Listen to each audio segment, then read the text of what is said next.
So the third part of the three parts of the death meditation or the death warning, the only thing that can help you is the Dharma, right? It gets real clear once you finally accept, okay, my death is certain, and I really don't know when it's going to happen.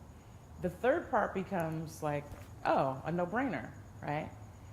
But then it's the practice of that that's our life's work, right? If it's true that nothing will help me but the Dharma, what do I have to do? So, all right, so we have to make war.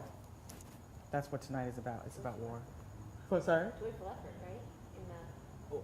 I mean, yeah, joyful effort in your war effort. So Buddhists don't want to talk about war, right?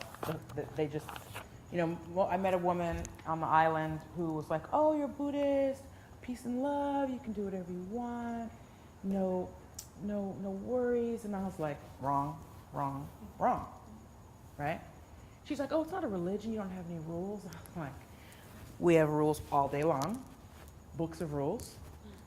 We have icons, I not only can I not do whatever I want, I have to absolutely not do whatever I want, But I liked that her attitude, her thought process was, this is what paradise will look like, I will have unfettered bliss and not be worried about anything naturally.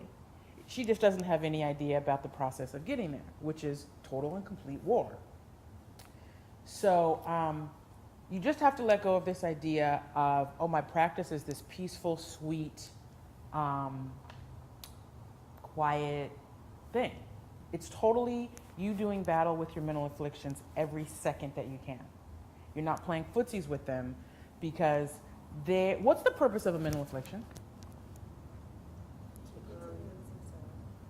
Keep us stuck in cycles of lower problems. Yeah, it's to ruin your day.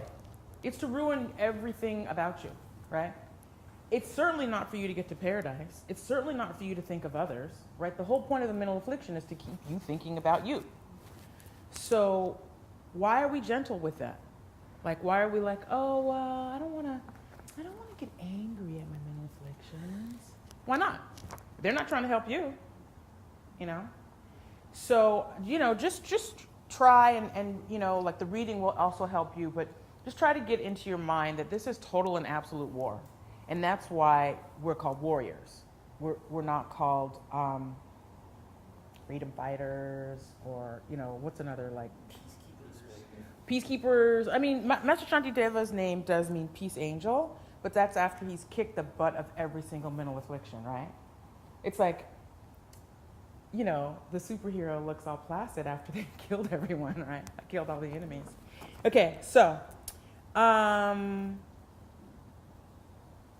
what do you think is our biggest enemy? Of all the 84,000, what's the biggest one? Anger. It's actually ignorance, right? Because if you have wisdom, then you don't have any of those, right? Yeah? Okay. So say nyamong.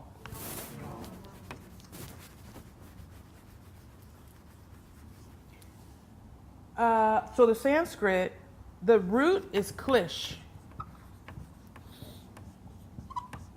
for klesha. What's a klesha? Right. It's a mental affliction. It's a pretty word.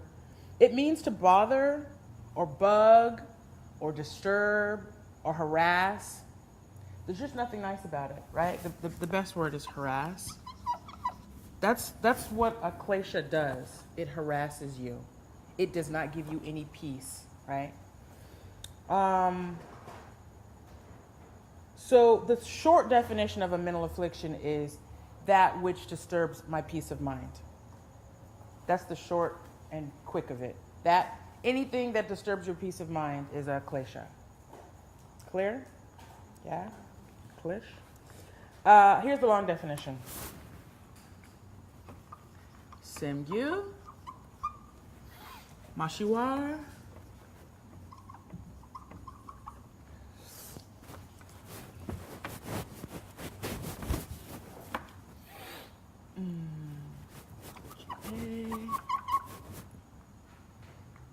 Semchung. Okay, so I'll parse this for you and then we'll make a whole sentence out of it. What's Semgyu? Mind street. Yeah. It's the thing that follows you around from lifetime to lifetime. Shiwa, you guys know what Shiwa is, right? Shiwa is a synonym for nirvana. It means peace, right? And if you put the ma in front of it, it means no peace. Okay. Jipei makes. And Semchung is thought. Okay, so we'll put all that together into the long definition, which is a mental function which is of the type that works to ruin the peace of mind with which it is associated. That's the long definition. That's that translated. So why do you think Shiva and Nirvana are synonymous? Because Nirvana is the complete absence of mental afflictions. Okay? That's Nirvana, the complete absence of mental afflictions. That's a really good place to be. I'm actually not sure how you can have no mental afflictions and not be completely wise. That's something that I've always been trying to work out in my mind, because it's the eradication of wisdom obstacles that gets you from nirvana to enlightenment. So that's something I'll let you guys ponder, because I've been pondering it for a long time.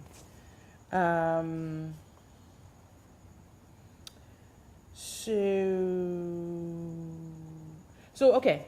So, you know, I always harp on technology, and I think that technology is like the big way that we're going to get through these wisdom obstacles. But so why is it that we have the ability to make blind people see and paralyzed people walk and eradicate malaria, but we still have these wisdom obstacles, and we still have a long way to go? Like, why is that? What's going on there? What's the obstacle? What's the problem? Yeah, we don't know yet. We don't have the wisdom yet to emanate purposefully in every possible situation. So I remind you guys to pay attention, and as you pay attention, you'll start to get more. You'll start to get more powers and the ability to understand people more and what they need. But that's a real obstacle. Like, you can have all the Google apps in the world, but if you don't know how to apply it to someone's need, it's worthless. So that's where your compassion comes in, right? That's what, you know, like when you were talking about the Bhagavad Gita, isn't that where that story comes from? The Ramanaya. There will be moments where you don't have anything but your heart, right? You don't have anything but Hlaksam Namdak that says, I'm going to do this because I promised I would do this. I have no idea how it's going to happen.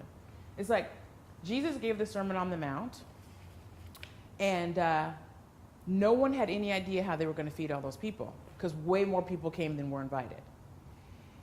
So they let the people come, and then they figured out the food situation later, right?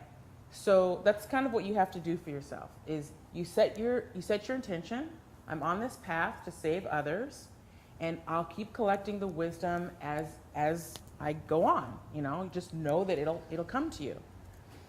You know, it's like I liken it to, you know, the I think it's called the monkey bars. Is that the ladder that you swing? Okay, so you're holding on to a rung, which is the Dharma and your teacher, and then you swing to the next bar, and there's a part where you're just suspended on faith, and, you know, just knowing that you're going to make it to the next bar. That's kind of what your practice has to be, right? Your Lama can teach you and push you and encourage you, and the Dharma can instruct you, but when it comes to not yelling back at your boss, that's you, just like suspended, right?